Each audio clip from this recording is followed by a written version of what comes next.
So my name's Joanna. I'm Sustainability Manager at University College London. So if I can make this work, there we go. So UCL, as we like to call it, we're a university, so we teach people, 40,000 students, but we also do research, and a lot of our research is about health and how do we make people healthy, whether that's about curing cancer or HIV.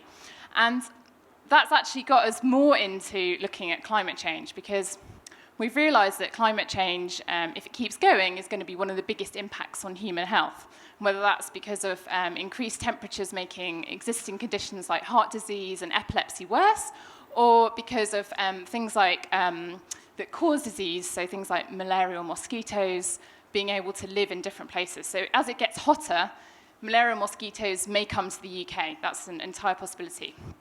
But our research also shows that we can stop climate change. So, and actually, if we do stop climate change, that's one of the biggest opportunities for improving human health. So we've set some pretty ambitious targets about what we can do about climate change. So we've said that we will be a zero-carbon university by 2030. So that's one of the most ambitious targets in the sector, and it's going to take a lot of concerted effort from everybody to make that happen. So where are our current emissions coming from? So just a quick run through. So 9% of our current carbon emissions are from heating our 250 buildings.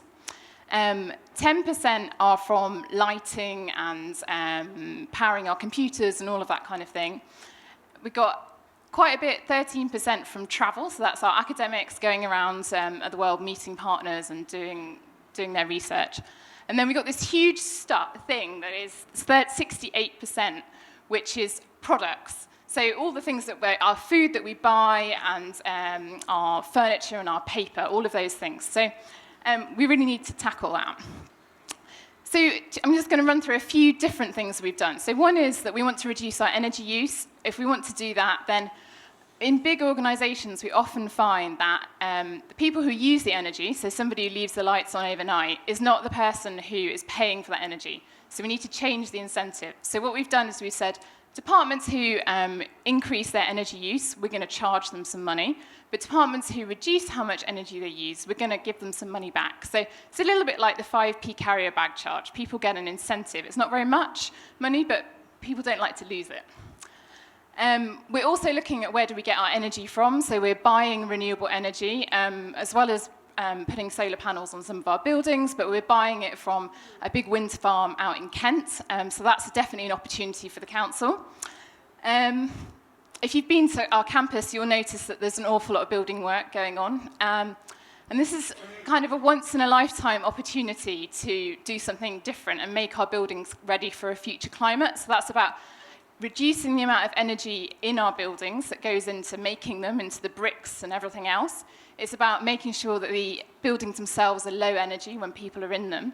But it's also about making sure that they're adapted to changing climate. So we're going to have more floods, we're going to have increased weather, it's going to be more like this every day. And so we need to make our buildings ready for that. Right, and then all that stuff that is coming to UCL, it has to come from somewhere, and it has to get here. And we found that we were having 100 lorries coming into our campus every single day. Some of them were just carrying like a small packet of nails. It was really silly. So what we said is we're going to have all of those lorries, they're going to be on the outside of London. They're going to drop their stuff off, and then we're going to have a single lorry that comes in once a day with everything that we need. So instead of having 100, we've got one or two lorries coming in every day. So we've got reduced in emissions, we've got a reduce in, it's more safe because there's less lorries on the road, and it's also better air quality because there's less pollution.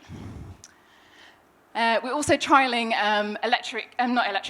bikes to deliver our post and all of our other kind of small items around our campus.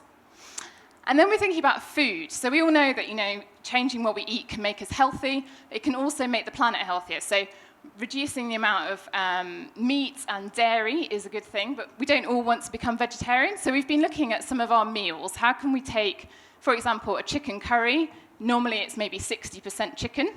If we make that 30% chicken, it's got more vegetables in it, it's better for us, but it also reduces the climate impact of that meal.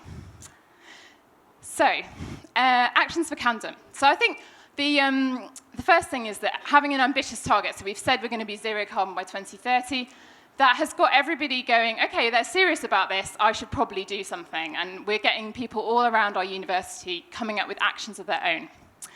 The second thing is we need an incentive. So this is a bit like the carrier bag charge. I mean, what's people's reason for change? So you've got councils can do, you've got council tax, you've got business rates. Can you incentivize people to make changes through those things? And the third thing is your planning process. You know, Camden gives a permission for all of the things that are built within Camden. How can you use that process to, you know, ensure that the materials that are being used are sustainable, that the deliveries for all of the construction materials they do something like the logistics that we did, and also that when you're refurbishing a building, that the conservation issues, you know, they're important, but that we can also make our buildings ready for the, you know, the next century. So I guess in summary, I feel like Camden, you know, the fact that they're doing this is an amazing thing, but also it's really a unique opportunity to not only make Camden a leader in stopping climate change, but also in just being a much nicer place to live, you know, that's healthy and safe. So.